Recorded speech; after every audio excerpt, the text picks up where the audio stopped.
хэлний буюу гизэг, эвэр, туслыг хэрхэн хичээнгүй бичих талаар үздэхье. За гизгийг бичихтэй шүднийхаа чанхойноос хоошоо хичээрээ. За энд ямар ч хурц хүнзэг үүсгэлгүйгээр доошоо хичээрээ. За энэ хоёрын оронд 90 градусын харьцаа гарч ирнэ. За эврийг бичихтэй гизэгнийхаа эсрэг чиглэл тийм ээ хоошоо хичээрээ. За дээш нь татлаа хурц хүнзэг үүсгэлгүйгээр за энэ хоёрын оронд муу адил 90 градусын харьцаа гарч ирнэ. За одоо туслыг хэрхэн хичээнгүй бичих вэ гэвэл шүднийхаа чанх урд нь жижигхэн зөв тэмдэг шиг бичээд өгнө. За хадагт ордог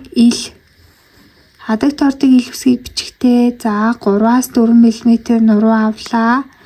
За хоошоо бага зэргийн өргөлттэй татлаа балныхаа үзүүрийг хөнгөрүүлээд за цацаад өгнө. Нэг иймэрхүү хэлбэртэй. За хадагт ордог ийм үсэг. За 3-аас 4 мм нуруу авлаа.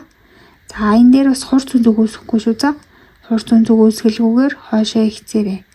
За одоо энэ дээр гизгээ бичихтэй наалдуулж болохгүй шүү. За наалдуулахгүйгээр за саяны гизэг бичиж сурсан журмаараа хурц хүнзэг үүсгэлгүйгээр ингээд оруулаад ирнэ.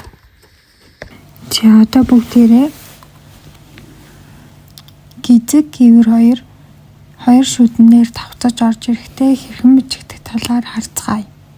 За гизгийн дээдлэлт нь дотор талд нь бичээд эврийн бичихтэй гадна талаар нь оруулаад бичнэ. Энэ хоёрыг мөргөлдүүлэхгүй гэсэн үг шүү.